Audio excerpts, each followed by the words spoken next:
Hey guys, welcome back to my channel. So today I'm coming at you guys with, I'll say, a highly requested video. I think after I posted about my LPN check, like 3 or 4 people asked me to do a video on how I financially took care of LPN school, meaning how I paid for LPN school. So I'm gonna just tell y'all real briefly and then give y'all a couple of tips about like paying for LPN school or even choosing an LPN school.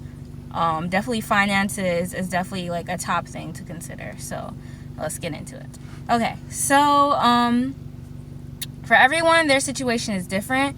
So for me, like I said in my LPN check video, I was basically working every 2 weeks and making $202. So I think that's what triggered a lot of people to ask, like, yo, how'd you pay for LPN school with only $202 every 2 weeks?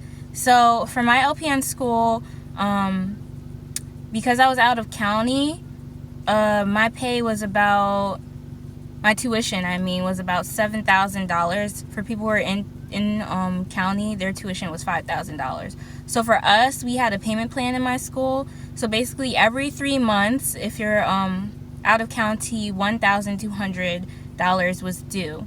And so for my school, it was very flexible. It wasn't that like a big of a deal to miss the payment or be like a couple weeks or a month or 2 late on your payment. Like, you could still attend clinical, you could still attend class, you could still take tests. So for me, I had a lot of lenience in my school when it came to paying. So for me, I just saved up what I could for those 3 months, and then the rest of the money, I'll keep it real, my parents and my siblings helped me pay. That's it. So that's how I paid for LPN school. The money that I was making, I saved probably like, I would cover about $300, $400, $500 sometimes, and then my parents and my siblings would cover the rest of the payment due for that month. So that's basically how I paid for LPN school. And of course, when tax time came, my tax was enough for me to cover that whole tuition for that payment deadline. So when tax came, that's where all my tax money went to my tuition. So that's basically how I pay for LPN school. Now, like I said before, when choosing an LPN school, you definitely want to consider finances among one of the things that you're looking at, besides like the NCLEX pass rate and the program length and stuff like that. You want to make sure that, number 1, they could take financial aid, and number 2, that they do payment plans. And also number 3, make sure that like when you find an LPN school, there's plenty of LPN schools here in New Jersey, but mine was one of the cheapest at $7,000 for out of county and $5,000 for in county. That's pretty cheap compared to some LPN schools. My sister went to an LPN school here, and she paid $20,000, and so she had to do financial aid. So definitely shop around. That's one of the things you have to look at, which one is cheaper, because that's the main thing I considered. Now for me, for financial aid, I couldn't do grant money. If you guys don't know what grant money is, basically you fill out the FAFSA and the government calculates based on your income how much money that you'll be able to cost, and then they cover the rest for free. So that's grant money. So my situation was different.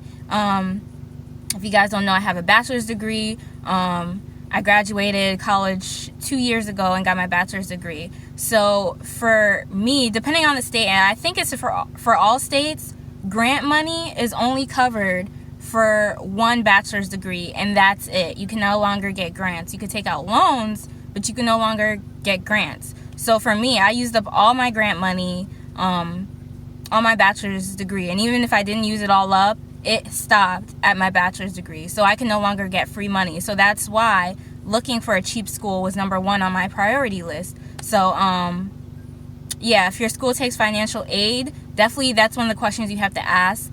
Fill out the FAFSA, see how much the government will give you, and work based off of that. And when you fill out the FAFSA, you could put different school names in there. So if you have 3 different schools, 4 different schools that you're looking at, include all those schools in there, and it'll tell you how much you'll get for each school. Or the school will let you know based on your FAFSA this is what you'll get from us. The other school will let you know based on your FAFSA, this is what you get for us. So another option is loans. That's an option that I didn't want to take just because, like I said, for my bachelor's degree, I had grant money, and also my first year when we didn't know about payment plans, which is why it's important to look up if your school has payment plans. I didn't look it up my first year of college, and so I ended up having to take out a loan. And since I didn't work at that time, the loan actually went under my mom's name, and so the loan is under my mom's name because I didn't have credit at the time. So right now, at the time when I took it out, it was $15,000. By the time I graduated, it was $20,000. Before I even started LPN school, I was having a hard time really finding a good job, and so, like I said, $202 every 2 weeks. So we decided to defer it for my entire LPN school year, and so it just now started up in August, and it was at $24,000 in August and September. And with my first LPN check, I actually started making the payments. I pay for August and I pay for September. So I'm not trying to take out any more loans at this time. I'm trying to work on the one that I have. So yeah, for me, loans was not an option because I already have, what, $23,000 in loan now. Last month it was $24,000, now it's $23,000. I'm trying to keep it going down. So loans wasn't an option for me. But for you, if you don't have any loans, if your credit is good, or if you have someone who will co-sign for you, their credit has to be good. A loan might be the option, but to me, the number one priority is checking out a cheap school and checking out if they take financial aid, checking out if they do payment plans. Because some schools, unless you ask, they won't mention, oh yeah, we have a payment plans.